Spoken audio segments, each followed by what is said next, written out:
Did you know that somewhere in the Bavarian countryside of Germany, there is a small, unremarkable patch of land, completely empty now, surrounded by dense forest?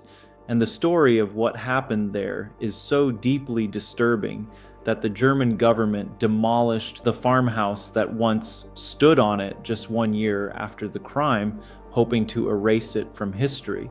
It's more than just a cold case. It is a story about a killer who didn't run, a killer who stayed, who slept under the same roof as the 6 people they had just slaughtered, who cooked meals in the kitchen, tended to the farm animals, and sat by the warm glow of a fireplace, while 6 corpses lay just steps away, covered in hay and bed sheets. Over 100 years later, not a single person has ever been charged with these murders.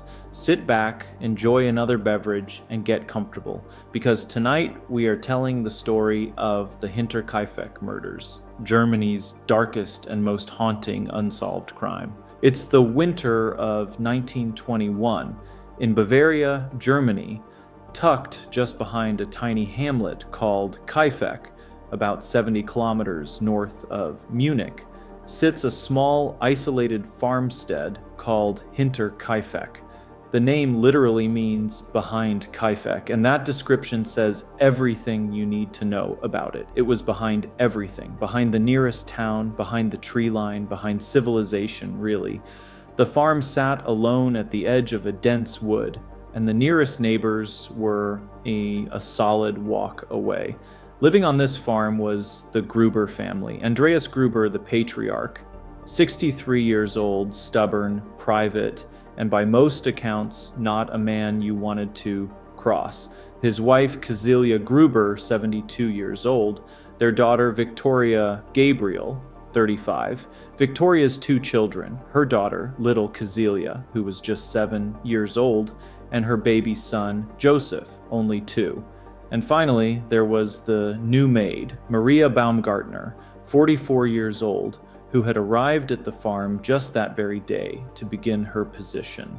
6 people, one isolated farmstead, and a dark history that ran far deeper than their neighbors ever knew. Now, I want to be upfront with you here. The backstory of the Gruber family contains some genuinely disturbing information. In 1915, Andreas Gruber and his own daughter, Victoria, were convicted in court of an incestuous relationship that had been ongoing for years. Andreas served a year in prison, Victoria just 1 month.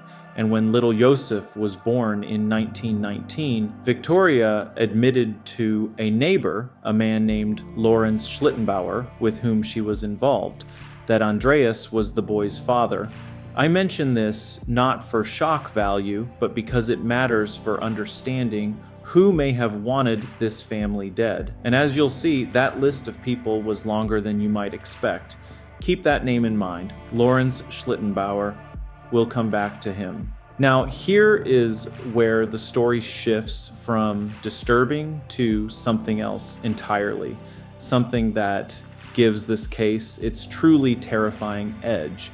In the months leading up to the murders, strange things began happening at Hinterkaifeck, and not small, easy to dismiss things, big undeniable things that anyone with good sense would have gone straight to the police about.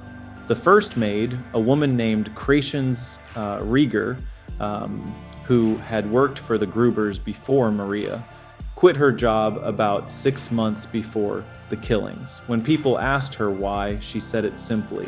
The house was haunted. She had heard sounds coming from the attic, footsteps, movement, the unmistakable noise of something or someone above her head in the dark of night. She wanted nothing to do with it, and she left. At the time, people wrote it off. Old farmhouse, settling wood, her imagination. But then Andreas himself began to notice things. In March of 1922, just weeks before the murders, Andreas found a newspaper from Munich sitting on his property. This wouldn't be unusual, except for one problem. Nobody at Hinterkaifeck subscribed to that paper. Nobody in the surrounding area subscribed to it either. There was no explanation for how it got there. And then just days before the murders, Andreas discovered something even harder to explain. Tracks in the fresh snow, footprints leading from the tree line, from the dark of the forest, directly to a door on the property with a broken lock. Someone had come from the woods, someone had entered the farm, and then apparently left no other trace. That same night, the Gruber family heard footsteps again from the attic. This time it wasn't a maid's imagination. Andreas went up himself and searched. He found nothing, no one, but the sounds had been real. What's almost unbelievable, what will stick with me about this case, is what Andreas did next. He told neighbors about the footprints. He told them about the newspaper and the sounds. He was clearly unsettled. And yet, when those neighbors offered to help, when they suggested going to the police, Andreas refused. He turned them down flat and told no one in any official capacity. We can only wonder why. There is one more detail from these final days that I find particularly haunting. A school friend of young Cecilia, the 7-year-old, later told investigators that the night before the murders, Cecilia had told her that her mother, Victoria, had fled the farmhouse after a violent argument with Andreas, and that Victoria had been found in the forest hours later. Think about that. The night before 6 people were killed, the family had already fractured into the surrounding darkness. Before we step into the darkness of that Friday night and discover what happened next, I want to take a brief moment to thank the sponsor of tonight's video, Northlink.co. Northlink is an all-in-one marketing platform designed to help businesses break through the noise. With just a few clicks, you can launch targeted marketing campaigns to reach your ideal customers through LinkedIn, automated emails, and voicemail drops. If you're a business owner or manage a sales team, don't leave your growth to chance. Book a one-on-one demo of the platform today by heading to northlink.co to learn more. Now let us return to the Bavarian woods. It's the afternoon of Friday, March 31st, 1922. The new maid, Maria Baumgartner, arrives at Hinterkaifeck. Her sister walks her there and stays briefly before heading home. She is, in all likelihood, the last outside person to see any of the Grubers alive. We don't know exactly what happened that evening in terms of the sequence of events inside the house. But based on the evidence investigators later recovered, here is what we believe.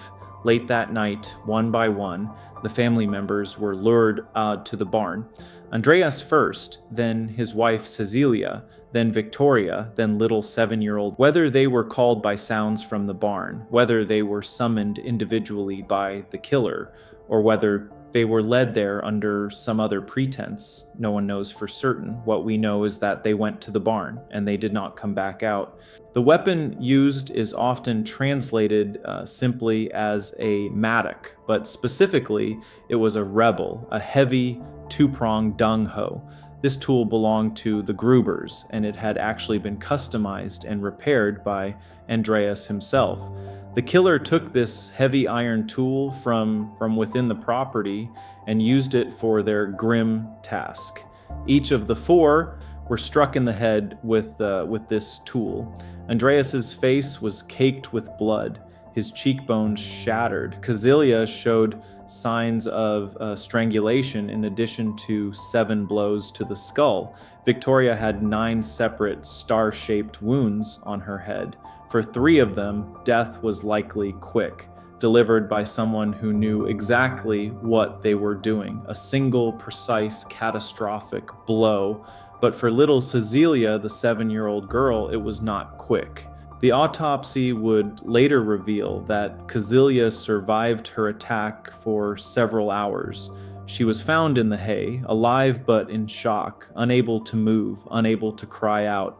In those dark, silent hours in the barn, investigators found evidence that she had been tearing at at her own hair and pulling it out in clumps from the roots. After the barn, the killer moved into the farmhouse. Maria Baumgartner, the new maid, was killed in her bed, crosswise blows to the head before she could react. She had worked one single day at this farm, one day, and then baby Joseph, just 2 years old, asleep in a bassinet in Victoria's room. He was killed with a single heavy blow to the face. When it was over, the killer covered the bodies. The 4 in the barn were covered with hay. Maria was covered with her own bed sheets, and little Joseph was covered with one of his mother's dresses. 6 people in the space of a single night. And then the killer did something that has chilled criminologists for over a century. They stayed. For the next 3 days, possibly longer, someone lived at Hinterkaifeck. Someone fed the cattle. Someone cut meat from the pantry and consumed all the bread in the kitchen. Someone lit fires in the hearth, keeping the house warm. One neighbor who passed by the farm on the evening of April first noticed smoke rising from the chimney and thought nothing of it. A Pomeranian watchdog on the property, apparently unharmed. The livestock cared for. On April 1st, 2 coffee sellers knocked on the door to take an order. No answer. They walked the yard, noticed an open gate, and left, no alarm raised. On April 3rd, little Tazelia missed school again. The family's mail was piling up at the post office. People were beginning to wonder. It was not until April 4th, 4 full days after the murders, that a search party was organized. Lawrence Schlittenbauer, the same neighbor who had once had an affair with Victoria, the same man who had agreed to legally adopt baby Joseph, the same man who had once reported Andreas Gruber to the police for the incestuous abuse. It was Schlittenbauer who led the search party to Hinterkaifeck on April 4th. And with him came 2 neighbors, Michael Pull and Jakob Siegel, and he sent his teenage son and young stepson ahead first. And when they returned saying nobody was home, Schlittenbauer went in himself. What happened next is one of the most bizarre and heavily debated details of the entire case. While the other members of the search party hesitated, gripped by a sudden sense of dread, Schlittenbauer reportedly walked straight into the barn ahead of everyone else, completely unfazed. He didn't wait for the police. Instead, he began physically moving and pulling at the stacked hay-covered bodies of Andreas, Tazelia, Victoria, and little Kazelia. When his shocked neighbors asked what on earth he was doing, Schlittenbauer claimed he was frantically searching for his son, baby Joseph. Inside the farmhouse, they would indeed find Maria and baby Joseph, both dead. I'll say this gently. What those men saw that day, and the bizarrely composed, intrusive behavior of the neighbor leading them, is something that I don't think any person fully recovers from. An investigative team was dispatched from Munich, led by Inspector Georg Reingruber, and almost immediately the investigation ran into trouble. Before the police could properly secure the crime scene, word had spread through the surrounding villages. Curious onlookers flooded into Hinterkaifeck. They walked through the barn, they moved things. Someone even cooked a meal in the kitchen. The contamination of evidence was catastrophic. Years later, investigators would still be untangling what was original evidence and what had been moved or disturbed. The murder weapon, the Rebel, was not even found at the scene initially. It was later discovered hidden in the loft of the barn. When the farm was demolished the following year, a second blood-covered tool was found in the attic, along with a penknife buried in the hay of the barn. Someone had been hiding things. Over the years, dozens of people were brought in for questioning. Let me walk you through the most compelling suspects. Carl Gabriel, Victoria's husband. He was reported killed in World War I at the Battle of Arras in 1914. But here's the thing. There are those who questioned whether that report was accurate. Could Carl have survived the war, returned in secret, and discovered the truth about his wife, his father-in-law, and the child who had been born in his absence? Some investigators believed it was possible. It was never proven. Lorenz Schlittenbauer, the man who led the search party, the man who had an affair with Victoria, agreed to adopt Josef and then later reported Andreas to the police. He had motive, arguably more motive than almost anyone else connected to this case. He also had direct access to the farm and its layout. And criminologists have noted over the years that his behavior at the crime scene was unusually composed for a man who had just discovered the bodies of people he knew. He was also later found to have made several contradictory statements to investigators. He was never charged. And then there were the Gump brothers, the Bickler brothers, a man named Peter Weber, and several others, each with partial connections, each dismissed or released without charge. The case was officially closed in 1955. The last formal interrogations took place in 1986. No one was ever convicted. No one was ever conclusively identified. There's one element of this case I keep coming back to, one detail that separates Hinterkaifeck from almost every other crime I've covered. The killer knew this family. They had to. They spent days, possibly weeks, watching that farm, learning its rhythms, knowing when to come, knowing which door had the broken lock, knowing where the weapon was kept, knowing the layout of the house well enough to move through it in the dark without waking anyone prematurely. And after the murders, they were comfortable enough to stay, to sleep there, to eat there, to sit by the fire. That level of comfort, that complete absence of panic or urgency, points to someone who felt on some level that they belonged there. Whether that person was a man who returned from a war everyone thought had taken him, whether it was a neighbor consumed by years of festering rage and betrayal, whether it was someone whose name investigators never even landed on. We simply don't know. And I'll tell you something honestly, I've read a lot of theories on this case, and I'm not fully sold on any single one. The evidence points in too many directions at once, and too much of it was destroyed in those first chaotic days after the discovery. Some have even suggested that the killer may have died before the investigation ever really gained momentum, taking the truth with them. Who knows? If you've got a theory, let me know in the comments what you think. The farm at Hinterkaifeck was torn down in 1923. A small stone memorial now marks the spot where it once stood. There are no buildings, no trace of the structure, just trees and silence and a quiet monument to 6 people whose deaths the world has never been able to explain. The skulls of the victims were removed during the autopsy and sent to Munich for examination. Some were even handed over to clairvoyants in a desperate, bizarre attempt to solve the crime. Sadly, the skulls were lost in the chaos and bombings of World War II. When the victims were finally laid to rest, they were buried without them. More than 100 years later, the question remains open. The file is still technically unsolved. And somewhere in Germany, either buried in an unmarked grave or protected by the silence of those who knew and never spoke, the identity of the Hinterkaifeck killer waits. That's going to do it for us tonight. If you enjoy dark stories like this one, stay up to date and subscribe to the channel, get friendly with the like button, and comment below.